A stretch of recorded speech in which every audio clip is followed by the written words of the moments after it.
और हम बताना भी चाहेंगे तो उनके पास टाइम नहीं है। तो इसलिए बाबा ने हमें बड़ा सरल शब्दों में और शॉर्टकट तरीका बता दिया कि तुम ओम बोल दो, बस उनको बोलो ओम किया करो अपने घर पे। हम तो इतना भी बोल देते हैं कि आप आरती करते हो, दिया लगाते हो, अगरबत्ती जलाते हो, तो 5 मिनट हाथ जोड़ के आप ओम भी कर लिया करो। तो ये ओम करने से पता क्या है कि परमात्मा सोच रहे हैं कि मेरा मैसेज इनको मिल रहा है, और फिर परमात्मा सबके प्रति कृपा दृष्टि बनाए रखते हैं। क्या होता है कि भगवान का सारा शक्ति हमारे छत्र छाया पे है, मतलब सर के ऊपर पूरी उनकी शक्ति है, लेकिन हमारा अगर कनेक्शन इधर उधर है तो हम उस शक्ति को ना रिसीव नहीं कर पाते। और इसीलिए परमात्मा ने कहा कि ओम शब्द बोलोगे ना तो झट में ही एनर्जी को आप रिसीव करोगे। मतलब मान लो मुझे क्रोध आ रहा है तो बाबा मुझे गुस्सा नहीं करना है और मेरे अंदर वो शक्ति नहीं आ रही, मैं करना चाह रही हूँ गुस्सा, तो उस टाइम परमात्मा की तरफ ध्यान दे लो, मेरे ज्योति बिंदु बाबा की तरफ, तो आपका क्रोध उसकी वो पावर, शांति की पावर को आप रिसीव कर लोगे और आप क्या हो जाओगे, शांत हो जाओगे, वो करने का मन नहीं करेगा आपका। तो हम जब ओम की ध्वनि करते ना, कहते जैसे हम ब्रह्मा की संतान, मतलब शिव जयंती का मतलब क्या है कि बाबा शिव की 15 मणि हुई, 15 मणियों के जिस नर के अंदर वो आए उसको ब्रह्मा का नाम दिया, और उनके द्वारा जिन बच्चों ने ज्ञान सुना वो क्या कहलाए, ब्राह्मण। अब एक ब्राह्मण तो हम हो गए, हम तो सच्चे सच्चे ब्राह्मण हो गए, क्योंकि शिव परमात्मा को याद करते हैं और उसका दिया हुआ मंत्र गाते हैं हम ओम। लेकिन एक दुनियावी ब्राह्मण भी है। दुनियावी ब्राह्मण क्या करते हैं, हर सुख दुख में जाते हैं और वो हवन करते हैं, उनका काम है हवन करना और मंत्रों का उच्चारण करना। उससे क्या होता है कि दुनिया, आपका जो वायुमंडल है वो शुद्ध पवित्र हो जाएगा। उनके मंत्रों का हमें समझ नहीं आ रहा होता है वो क्या बोल रहे हैं, है ना, संस्कृत में होता है। तो लेकिन उससे वातावरण, घी वगैरह डाल के, सामग्री वगैरह डाल के आपका वातावरण बड़ा शुद्ध हो जाता है और मन बड़ा खुश होता है, शांत हो जाता है। तो बाबा कहते हैं अब एक ब्राह्मण तुम हो, तुमको भी क्या करना है, हवन करना है। माना क्या हवन करना है, अपने अंदर योग की अग्नि को प्रज्वलित करना है, अपने अंदर योग की अग्नि जलेगी। कहते हैं ना, अग्नि में हर चीज भस्म हो जाती है, खाक हो जाती है, माना उसका रूप रंग बदल जाता है, गुण धर्म बदल जाता है उसका। तो ऐसे ही हम भी अपने अंदर, अपने दिल में, हृदय में ओम की ध्वनि करें। और ओम की ध्वनि ऊपर ऊपर की नहीं करनी, माना अंदरूनी गहराई में जाकर कि शिव परमात्मा का ज्योति स्वरूप याद रख के, माना उसका प्रकाश सूर्य समान है ना, सूर्य देखा है ना, इतना तीव्र है, इतना तेज है, उस सूर्य समान प्रकाश को सामने रख के आप ओम गहराई में करो, तो आपके अंदर की योग अग्नि क्या होगी, प्रज्वलित होगी, है ना। और योग अग्नि प्रज्वलित हुई, ओम का ध्यान किया आप, अब उससे क्या होगा, एक तो आपका शरीर स्वस्थ होगा। शरीर में हमारे ये जो चक्रास है ना, इधर उधर हुए पड़े हैं, है ना। एक सुषुम्ना नाड़ी होती है, उसमें हमारे 7 चक्र होते हैं। कौन कौन से, पहले शक्ति होती है, फिर पवित्रता आती है, फिर सुख आता है, फिर उसके बाद हृदय में प्रेम आता है, विशुद्धि मन सरस्वती बैठती है। जो हम बात करेंगे वो एकदम वर्ड बहुत बढ़िया निकलेगा, जो दूसरों को छू जाएगा, है ना। और बड़ी शांति से बात करेंगे, ये नहीं कि बहुत जल्दबाजी में करेंगे। और फिर उसके बाद ज्ञान, मुझे क्या होती मस्तक पर ज्ञान की प्राप्ति, और इस ज्ञान की प्राप्ति से मुझे सहस्त्रार चक्र, माना आनंद ही आनंद है। तो आज हर कोई किस पे घूम रहा है, एक तो प्रेम के प्यासे हैं, दूसरा उन्हें सुख चाहिए, तीसरा वो आनंद में रहना चाहते हैं, है ना। जब सुख मिल जाएगा, प्रेम मिल जाएगा तो शांति आ जाएगी, है ना। शांति आएगी कैसे, वो कहते हैं, वो मटेरियलिस्टिक चीज़ों के पीछे भागते हैं कि मेरे घर में गाड़ी आ जाए, मेरा बच्चा पढ़ लिख जाए, उसकी भी शादी हो जाए तो मुझे शांति मिल जाएगी, है ना। तो वही वो सुख की चीज़ें चाहते हैं, सुख से क्या होती है, शांति मिलती है। तो जब हम ओम करते हैं ना, तो हमारे शरीर का जो सुषुम्ना नाड़ी में जो चक्र होते हैं ना, अभी इधर उधर हो रखे हैं, लाइन नहीं है, एक ही लाइन पे नहीं है। ओम करते करते मेरे शरीर पर भी बड़ा असर पड़ता है, मेरा अलाइनमेंट होता है, प्रेम, सुख, शांति, आनंद, पवित्रता सब कुछ मेरे अंदर आता है ना। मैं एक शक्तिशाली दिव्य अनुभूति हो जाती हूँ, और दूसरों को मेरे प्रति क्या है अनुभूति होती है। और कहते हैं ना ओम करने से शरीर कैसे स्वस्थ रहता है, कहते हैं हमारे अंदर छोटे छोटे छोटे छोटे न्यूरॉन्स से बना है शरीर। जैसे आपने रेत नहीं देखी, रेत तो उसके छोटे छोटे कण होते हैं, ऐसे हमारे भी छोटे छोटे कणों से एक स्ट्रक्चर बन गया, एक शरीर शक्ल सूरत बन गई है। भाई कैसे न्यूरॉन मेरे अंदर एडजस्ट हुए हैं, तो वो शेप आ गई मेरे अंदर। तो जब हम ओम करते हैं तो ओम क्या है, कहते हैं ओम एक ध्वनि है। ओम वैसे तो हम ओ और म लिखते हैं, हिंदी का शब्द, इंग्लिश में ओ और एम लिखते हैं, लेकिन हमारे शास्त्रों में कैसे ओम है, ये ऐसे करके ऊपर चांद बिंदु इस तरह का ओम दिखाया हुआ है।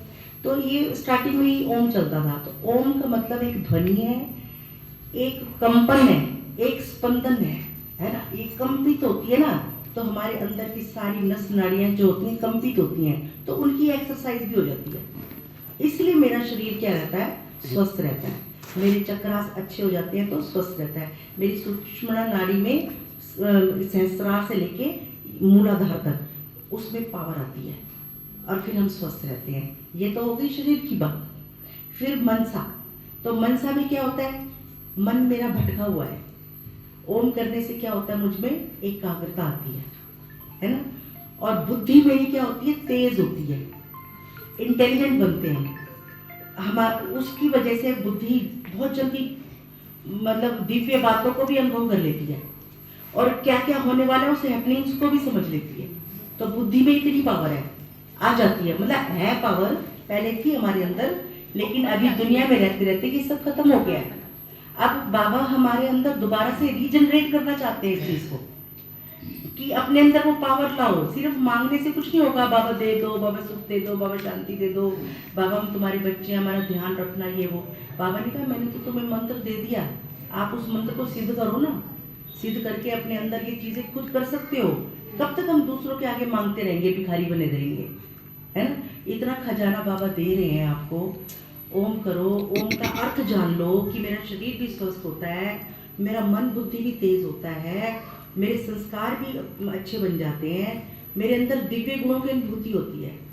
अभी परसों की वाणी में बाबा क्या कह रहे थे कि बच्चे जो ज्ञान तुम्हें देना था ना, दे दिया, सारा ज्ञान दे दिया, अब क्या दूं तुम्हारे को, है ना।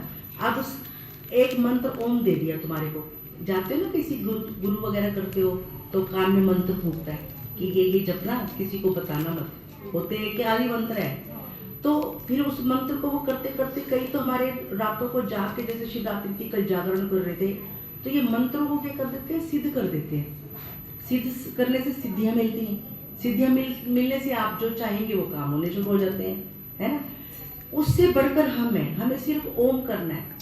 संगठन में भी करो, जैसे 10 मिनट के लिए आप आते हो शाम को इकट्ठे मिलके करो, तो वो शक्ति बहुत ज्यादा आ जाती है और सबको छूती है। सुबह भी करो, बाकी घर में भी बैठ के कोर्नर बना लो, एक सीट बना लो और अपने आप में खो जाओ। पहले तो ओम करो, ओम करते करते मन ना मौन होने लग जाएगा, मुख मौन होने लग जाएगा कि बस अब।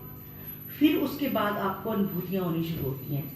आपका चक्र लगाओ, मेरा शरीर स्थिर है, शरीर स्थिर है, मतलब कहीं खुजली नहीं हो रही, कहीं दर्द नहीं हो रहा, कहीं तकलीफ नहीं हो रही, मैं एकदम मैंने अपने शरीर को स्थिर कर दिया। अब दूसरा, मेरा ब्रेन, मन में चल रही है ना सारी दुनिया, तो मन उसको शांत कर दो। क्या शांत, मैं आत्मा हूँ, बाबा ने बताया कि मैं यहाँ बैठी हूँ और यहीं से मेरा मन चलता है, बुद्धि चलती है, इसको ये एकदम शांत होना चाहिए, मन इधर उधर आपका भटकना नहीं चाहिए। कहते हैं जो मैं आत्मा हूं ना, मैं आत्मा देह सहित भी हूं और देह रहित भी हूं। अभी बैठी हूं तो देह में बैठी हूं, तो देह सहित हूं, बातों को समझ रही हूं।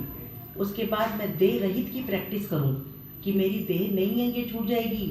पिछले जन्म में भी हम देह छोड़ के आए हैं, आज यहाँ बैठे हैं, इधर छोड़ेंगे तो आगे भी जाएंगे।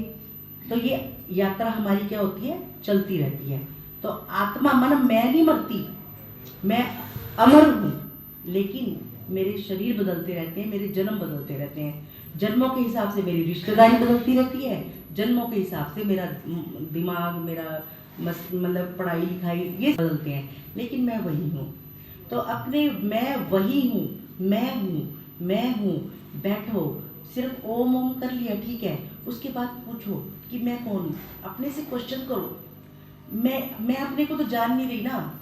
अभी देखो शिव बाबा को जाने, शिवलिंग पे परमात्मा अवतरण होते हैं, तो उनका शिवलिंग जो है उनका सूचक है, सिंबल है ना। और परमात्मा ब्रह्मा के अंदर अवतरित होते हैं। तो जैसे ब्रह्मा में परमात्मा अवतरित हुए, ऐसे इस शरीर में मैं क्या होती हूँ, अवतरित होती हूँ। तो मैं भी शिव परमात्मा की तरह हूँ। उनकी तरह गुण थे मेरे अंदर, उनकी तरह मेरी शक्तियाँ थी, कहाँ गई? दुनिया में जीते जीते हमारी उन्हीं को देखते देखते घिस गए, मतलब हमारी शक्तियाँ क्या हो गई, खत्म हो गई। अब परमात्मा ने क्या बोला, ज्ञान खत्म, मंत्र उच्चारण करो, ओम करो, मन मना भाव, मन ही मन मुझे याद करो, और दिव्य गुण धारण करो, वो बहुत जरूरी है दिव्य गुण, क्योंकि दिव्य गुणों से ही मेरे अंदर से परमात्मा की प्रत्यक्षता होगी कि ये बहुत शांत लोग हैं, ये इनको कुछ भी कह दो गुस्सा नहीं करते, कितने मीठे स्वभाव के हैं। तो ये चीज़ें मेरे को मेरे अंदर से लानी है। अब हम ओम करेंगे ना, तो पहले देखो मेरा शरीर बैठ गया, अब मेरा मन शांत हो गया। एक मतलब बैठे बैठे बैठे बैठे स्थिति आती है, आपका मन शांत हो जाता है, और जितने विचार आ रहे होते हैं ना, तो एक समय ऐसा आता है कि मैं ना लुप्त होने लगती हूँ, मतलब मेरे विचार खत्म होने लगते हैं। और फिर मैं कई बार कॉन्शियस में आ जाऊँ ना, तो मैं सोचती हूँ कि मैं क्या सोच रही थी, वो चीज़ को पकड़ने की कोशिश करते हैं, लेकिन वो चीज़ पकड़ में नहीं आती, क्योंकि मैं खो रही हूँ, उसमें जा रही हूँ। तो ये बड़ा अनुभव है, प्यारा अनुभव है ओम करने का। उसके बाद आनंद की अनुभूति कब होती है, जब मेरा मन भी शांत है, मेरा तन भी शांत है, और परमात्मा प्रकाश मेरे सामने है, मैं उसमें खोती जा रही हूँ। फिर एक समय ऐसे आता है कि जैसे मैं उसमें लीन हो गई हूँ, कहते हैं ना कि परमात्मा में लीन हो जाते हैं, मना उसके प्रकाश में मैं आत्मा मर्ज हो जाती हूँ, मना हम एक हो जाते हैं, एक हो जाते हैं। और फिर आत्मा परमात्मा में ऐसा लगता है कोई अंतर ही नहीं है, और उस सब ऐसे गुण शक्तियाँ आनंद आने लग जाती हैं। लेकिन ये जब आप करते हो ना, अभी तो प्रैक्टिस करो, प्रैक्टिस करोगे तो सुबह शाम दिन रात, मतलब इच्छा भी तो होनी चाहिए ना, इच्छा होनी चाहिए, मन होना चाहिए, मुझे ये करना है। काम पीछे हो जाएंगे, छोड़ दो उसको, लेकिन बार बार बजाय दोस्तों में बैठने में, फ्रेंड्स में बैठने में, आप अपने ओम में बैठो। ओम करते करते आपको इतना आनंद आने लग जाएगा ना, फिर उसके बाद आपके अंदर वो कहते हैं ना कि आनंदमय स्थिति चाहिए मुझे, जो आनंदमय स्थिति में ही मेरे सारे हार्मोन्स भी अच्छे होते हैं, और मेरे अंदर शक्तियाँ भी आती हैं। तो उस आनंद स्थिति में बैठो, और उसके बाद ओम करो, और जितनी देर आपको 1 सेकंड 2 सेकंड 5 मिनट, ये बहुत बड़ी चीज़ें होती हैं, हम अनकॉन्शियसली चलते हैं, और जब हम कॉन्शियस हो जाते हैं तो फिर वापस आ जाते हैं अपने उसमें। कहते हैं जैसे आप सोते हो ना, सोने के लिए शरीर सुलाया आपने बिस्तर पे, है ना, और सोने के बाद जब आप आँख बंद कर लेते हो ना, तो हमें नींद आने लगती है। तो वो नींद हमारी कैसी होती है, स्वप्नावस्था में होती है। अभी तो हम जागृति में, फिर हम सो गए, सोने में अभी नींद नहीं आएगी आपको, आपकी कच्ची नींद होगी। कच्ची नींद को कहते हैं स्वप्नावस्था, उस टाइम हमको स्वप्न चल रहे होते हैं, पर बीच में 2 से 4 समझ लो, जो भी मतलब बहुत गहरी स्थिति आती है, बहुत गहरी नींद आती है, उस टाइम हमें कुछ पता नहीं होता, मतलब मैं हूँ भी कि नहीं हूँ कुछ नहीं पता। तो क्या होता है, हम उस गहरी स्थिति में चले जाते हैं, और फिर वही स्थिति हमको तीसरा स्टेप, जब ओम करना है, योग करना है ना, शरीर को बैठाना, मन को बातों से हटाना, आनंदमय स्थिति, ये तीसरी स्टेज है हमारी। जैसे कि हम सोते हैं, फिर स्वप्न देखते हैं, तो गहरी निद्रा जिसको आती है ना, वो जब उठता है सो के, रिफ्रेश हो जाता है, उसको बड़ी अच्छी, थोड़ी देर भी सोएगा ना, पर उसकी सारी तकलीफ, आलस सब दूर हो जाता है, एक दर्द तकलीफ सब दूर, और एक वो फ्रेश होकर नेक्स्ट डे के लिए कार्य करने के लिए उठता है वो, है ना।